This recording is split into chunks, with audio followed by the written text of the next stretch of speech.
Let me ask you something. When was the last time you did something hard, really hard, without checking your phone halfway through? When was the last time you sat in silence, without reaching for noise? See, it's not that we've lost discipline, it's that we've been trained out of it. And here's the crazy part. The same brain that made you addicted to distraction can make you addicted to progress. Sounds impossible, right? But stay with me, because by the end of this video, your brain will understand something your willpower never could. You know that little voice that says, "I'll start tomorrow"? That's not laziness, that's neuroeconomics. Your brain runs on one ancient algorithm. What gives me the biggest reward for the least effort? That question saved your ancestors' lives, but it's ruining yours. Because in today's world, your brain still thinks you're hunting mammoths, and instead of spears, it's chasing dopamine, the molecule of wanting. If dopamine makes you chase rewards,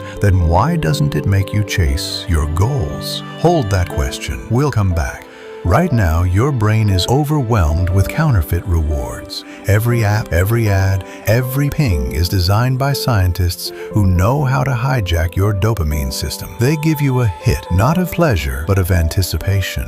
That's why you scroll endlessly, hoping the next post will be the one. It's not pleasure you're chasing, it's possibility.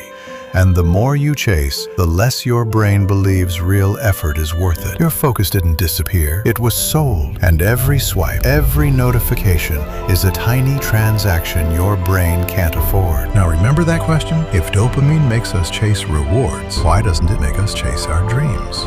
Because your brain only gives dopamine to what it expects will pay off soon. Instant rewards light it up. Long-term rewards, too abstract. That's why finishing a project feels impossible, but finishing a Netflix episode feels urgent. So how do we fix it? How do we make discipline feel as satisfying as distraction? You don't fight your brain, you train it. Think of your brain like a dimmer switch stuck on maximum brightness. You've been blasting it with cheap light, fast dopamine. Now, when you try to focus on something real, like reading, creating, or working out, it feels dark, boring, pointless. That's not because it is, it's because your receptors have been numbed. A dopamine detox isn't about removing joy, it's about resetting the contrast, turning down the brightness, so real light feels like light again. So here's the experiment. Take 7 days. No doom scrolling. No endless YouTube rabbit holes. Delete one app, just one. Replace it with one boring thing. Reading, walking, journaling, silence. Yes, silence counts.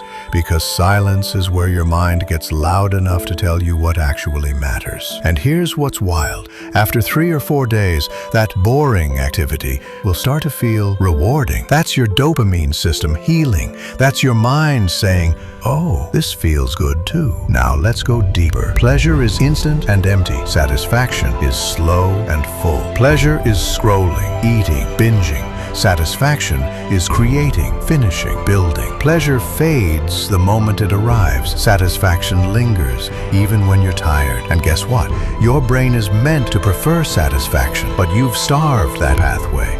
Every time you choose the easy hit, the neural wire for patience weakens. But every time you delay gratification, the wire for discipline strengthens. You're not losing focus, you're rewiring it. Here's the loop closing. Remember that first question? When was the last time you did something hard without checking your phone? That's your test. Every time you resist the urge to escape, you're literally strengthening your prefrontal cortex, the part of your brain responsible for self-control and purpose. Each act of discipline is a vote for your future self. And here's the twist most people miss. The more you do hard things, the better they feel. That's not a metaphor. That's neurochemistry. You don't need motivation. You need momentum.